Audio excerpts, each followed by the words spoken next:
Кыргызстандын кайсыл жерине барба жумушсуз жарандарынын арыз арманын угууга туура келет. Ошондой эле жумуштун жоктугунан Ала Тоо канчалаган уул кызын чет өлкөгө узатууга аргасыз болууда.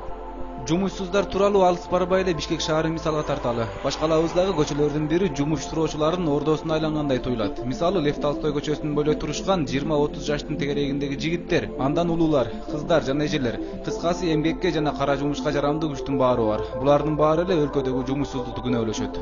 Жумуш жок болгондон кийин бул жерге келе бересиң, иштей бересиң. Болсо, жумуш болсо. Азыр иштесе болот. Сезон. Иштесе болот. Кыштын күндөрү бул жерде иш да болбой, элдер нан таппай калат. Ушинтип бала чака багып атабыз. Бул жердегилердин айтымында жай мезгили сезон катары эсептелет. Курулуш күчү алып башка дагы кара жумуштар көбөйөт. Күнүнө 500 сомдон 1500 сомго чейин акча табышат. Башка жумушка барышпайт, анткени кардар күтүү керек.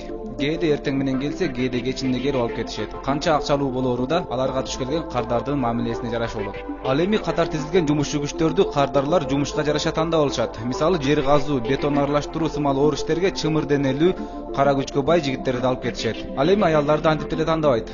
Себеби алар көбүнчө үй жумуштарын аткарышат. Эшик терезе сырдап, дубалактап, короо жай тазалашат.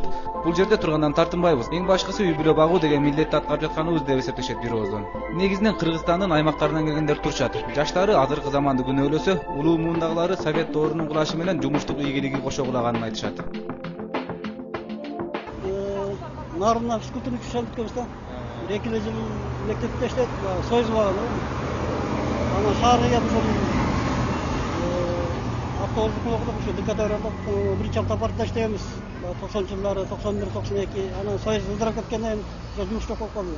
Бул жердеги энелердин арманын угуп отуруунун өзү кыйын нерсе экен. Бул аял атын айтуудан баш тартты. Бир кезде мен да бакыйган жумушта иштечүмүн.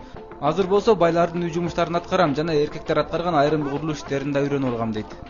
Көбүнчө милиция кызматкерлери келип бизди атайлап кыйнашат. Кээде акча талап кылышат. Документтерибиздин баары жайында болсо деле акча сурашып, калтабызды калтырбай кагып алгандары да бар.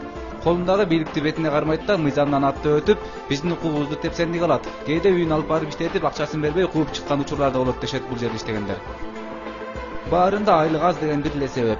Бирок эртеби кечпи айлыктар да көтөрүлүп, жумуш орундары өссө, бул жерде тургандардын карааны да көрүнбөй калар. Анткени булардын тилеги ушундай экенин билдик.